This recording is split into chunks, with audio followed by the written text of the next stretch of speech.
How can you have influence and connect with your followers? By practicing better listening. There are really two things that you can do to grow your influence with your following. And then there are also two things that you can do for your following and grow your influence with them. So today we're going to look at how to have more influence over your followers, your potential clients, your clients, well, over people, right? We're going to go over those two things that you can do to grow your influence, and then we'll go over those two things that you can do for others that will grow your influence. Are you interested in having more influence? And really, is it biblical to want to have influence? Stay with me for this discussion. We'll talk about the behavior towards others, your behavior towards others, and your behavior for others, and what the Bible says about having influence. Join me.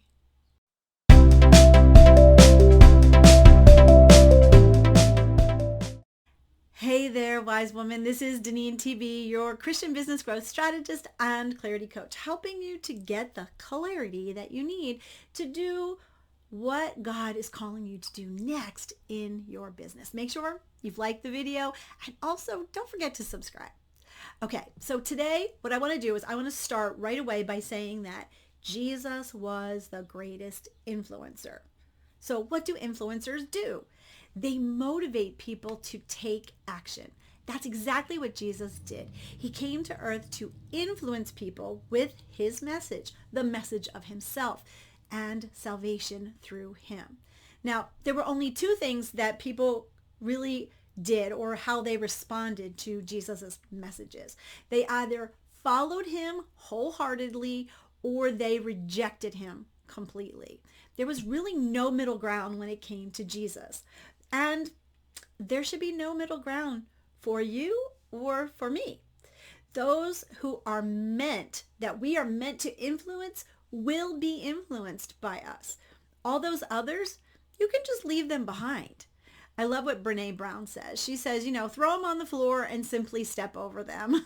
I don't know if that's good or bad, but I love thinking about it that way. But really, there is more, because Jesus was strategic in the way that he influenced others. And we want to look at 4 things today that you can also do to influence others.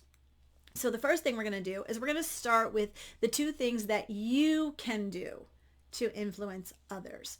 So first is to use what we call high-powered, engaged body language. Now, I'm not talking about this high-powered being like rude or loud or forceful.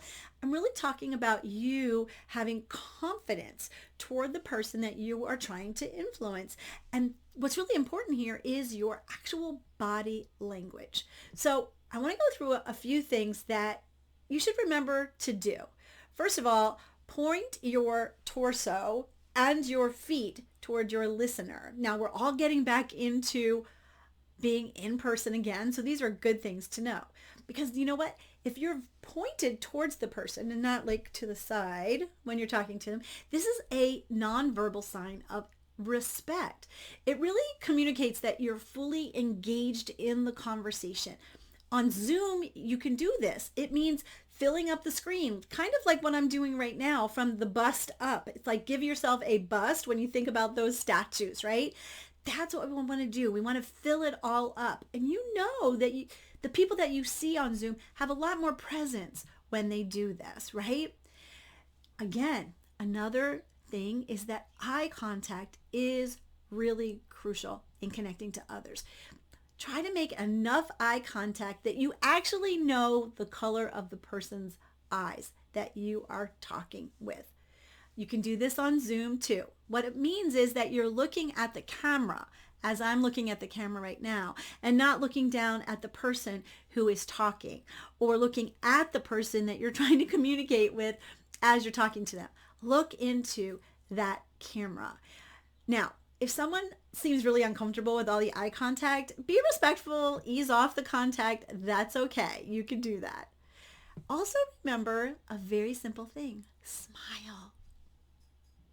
Certain behaviors, like smiling, actually trigger those mirror neurons in your brain. So if you put a smile on your face, it automatically reflects in the eyes of the person that sees it. That person subconsciously really picks up that you are truly interested. Now, this is very much overlooked on Zoom. You have been in enough Zoom meetings that you know this by now.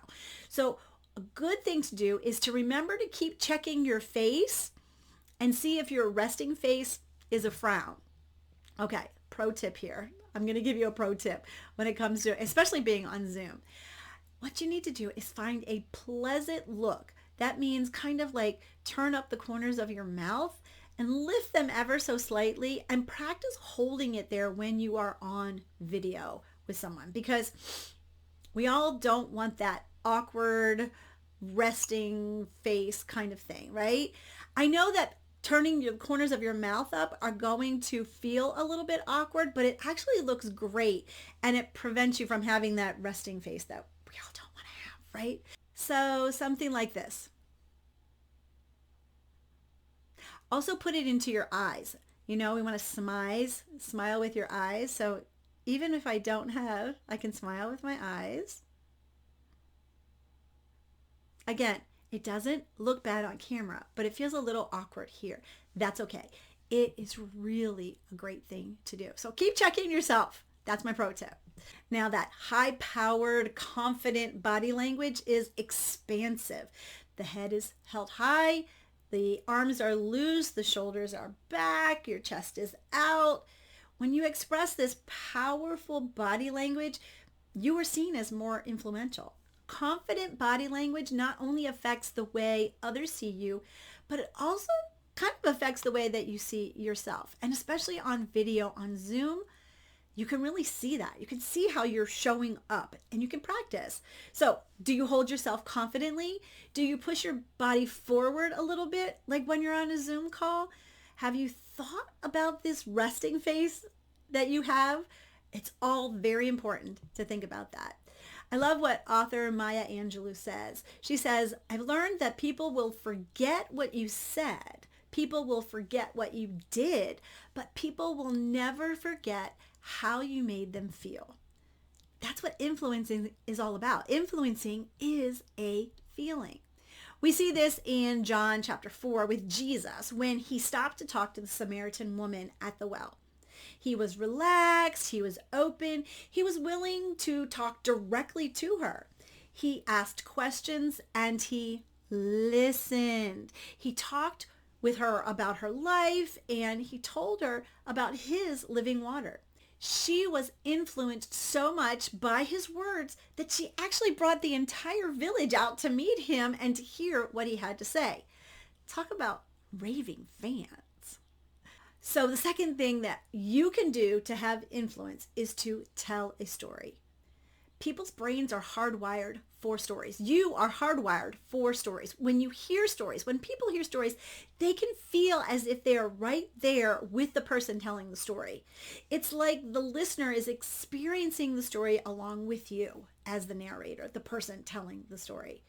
If you can stimulate the other person's brain with a story, you can, in effect, get that person on your side. So why is it important to tell stories? Well, first of all, the story, it actually makes you human. It helps you to build a relationship between you and the person, the people that you're speaking with. With one story, you can really transform a client into a loyal evangelist, you know, the raving fan for your business. A second way is that stories really entertain and engage. The average attention span is incredibly short these days. You have to start off your interaction by telling something compelling, a compelling story. Maybe it's about a client or about how your product or service came into the world, or one of your stories. You have to illustrate the success of your business through a story. Imaginative stories give you an advantage. By doing this, you can make your audience think and feel in a way that they haven't before. When told the right way, stories actually are kind of like sticky. When the time is right, tell a tale, tell a story that is captivating, that is funny, that is compelling. If your story is memorable, your audience will remember you and they'll remember your ideas. Jesus gained authority through his stories, and he simplified complex ideas through story. I think about the consecutive stories that he told in Luke 15 to really demonstrate God's deep love for us. Remember these parables? These are parables about the shepherd leaving the 99 to look for the lost sheep. And then right on the heels of that, it's the woman who lost her treasured coin and she sweeps her entire house until she finds it. And then there's the story, of course, of the prodigal son and a father's forgiveness. Jesus told stories all the time. There are 52 parables recorded for us in the Gospels. You too can create a story toolbox that consists of relevant and thought-provoking stories that you can tell anytime you want with whomever you are with. Do you tell stories?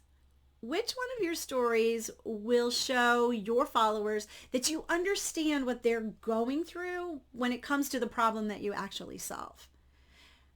Okay, so how are you doing with these first two that we've gone through so far of what you can actually do to grow your influence? Which one are you more likely to use first, or are you already using? How about those body language? What does that mean for you? How about using stories? Which one are you going to start to use and why? Let me know down in the comments. Would love to start having that conversation with you. Okay. So now we're going to move on to the two things that you can do for others to influence them. Okay? First, you need to give them what they want. If you want to influence people, then you need to give them exactly what they want, because everyone likes what they want. They don't really care what you want. Sorry to tell you that. So forget about you. Think about them. Listen to your followers. Listen to what they're saying, especially trying to read between the lines. How do we do this? This means asking them. When others see that you are thinking about their needs, it will turn you into a great person in their eyes. Believe it or not. They will love you when you give them what they want. It gives you more respect, more authority, more influence. Oh, I love this word. So what do people want more than anything? Do you know the answer to this? They love something free, right? So what are some of the ways that you can give valuable content to others for free? Well, let's think about it. I think about things that I do like blogs and lives and YouTube videos and posts with different tips and strategies. I also think about all those lead magnets that I have, those things that you create to get people on your email list. Things like checklists and quizzes, how-tos, samples, all of those types of things. These are all things that you give for free. But only by listening and researching your following will you be able to give them what they want. There are so many ways to listen. Make sure that you listen into your followers, your potential clients, even what your clients are saying. That means that you're staying curious about what they want and you're asking questions, that leaning into, right? And when you are the person giving them the answers that they need, the solution that they desire, that they're looking for, you will have the influence that you want. So don't create another product, don't create another service until you actually know what they want. Again, do the research. I cannot stress this enough. This is such a big component in what we do in Calling Clarity, because without this work, without listening to what your followers want, you will never be able to meet their needs. Jesus knew what many people wanted when they came to see him. What did they want? They wanted to be healed, right? A lot of physical healing. So he went around, what did he do? He went around healing people, knowing that only a few would truly follow him. Now, I think about those 10 lepers in Luke chapter 17. only one of the 10 actually came back to thank Jesus for what he had done for them. And that's the same with us. We need to give people what they want and expect those that are meant to be our clients will hear us and they will come back for more. Okay, so the second thing that you can do for others to influence them is to ask a favor. Now, this might seem a little contrary to what we've been talking about here. We are talking about growing your influence by what you can do for others. But this is what I have discovered. And research tells us that whenever a person asks someone else for a favor, that person is actually perceived more positively. It turns out that asking for help is one of the best things that you can do to be perceived as an influential person. This is known as the Benjamin Franklin effect. Yeah, there's an actual name for it. The concept is simple. Ask a person to do a favor for you, and in return, you'll find that they'll like you even more than if you had done a favor for them. This is what Benjamin Franklin says. That's why it's called the Benjamin Franklin effect. He says, "He that has once done you a kindness will be more ready to do another than he whom you yourself have obliged." So what does this look like? Well, it's not about asking them to do work for you. That's not what it is. It is freely asking for help in the form of their advice, their opinions, their guidance. It also means acknowledging them for their help and showing that you really listened and valued what they said to you. You know, people love to feel needed, to feel valued, to feel appreciated. That's the type of favor that you really want to ask for. What can this look like?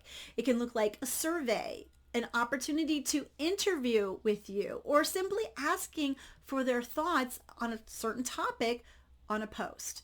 Jesus asked for favors all the time. In Matthew 16, he asked the disciples who and what others were saying, and he was then asking them who they said he was.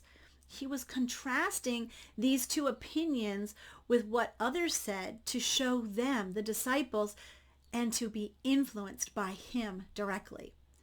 I also think about Zacchaeus in Luke 19. You know, he went up the tree so he could see Jesus, and he was rewarded with doing a favor for Jesus because Jesus said, "I'm coming to your house for dinner. Can I come?" So he got to talk to Jesus directly. He got to have time with him. You know, it is in these personal touches that we get people over to our side and make them really feel valued by us. We can ask these small favors and in turn create committed followers who really turn into clients. So which one of these two things will help you the most with growing your influence? Of course, giving them what they want and also asking for a favor. Which one do you think you like? How do you think both of these will help you grow in your influence? Let me know down in the comments what you think about this. You know, really, these are 4 simple things that you can do to grow your influence. Using your body language to show up confidently, telling stories to connect your experience to their situation, giving generously to understand what they want, and asking for a favor so your conversation becomes kind of two-way with them. So what's the secret? I hope that you've heard this word over and over again today as I've been talking. The word is listening, right? When you listen with your body, when you listen with your conversation, when you listen and ask questions, when you listen with engagement, people will like you more. That's influence. And guess what? You'll learn more too. You'll learn more about those whom God is calling you to serve. I hope that you've seen my open body language today. Now, I haven't told you any of my stories today, but I did remind you of some of Jesus' stories. And as for giving generously, something that you want, I have free resources on my website. I've actually got about 15 free resources. So I'll put that link down in the description so that you can go choose one that is right for you. I'm sure there's one there that's perfect for you. So make sure to go check them all out. And here's my favor. I'm going to ask you for a favor. I would like you to send me a private message or put it right down in the comments. Tell me what you think about my content on YouTube, the videos I have every single week. Tell me what topics that you would like me to cover that you haven't heard, that you would like to know more about when it comes to growing your God-centered business. Thanks for being here with me today. Make sure to like this video. Let me know your takeaways for today. And in the comments, don't forget to also put those future topics. And then don't forget to subscribe so that you could actually hear about those topics. This is DeneenTB. Have a great rest of your day. And as always, be filled to overflowing.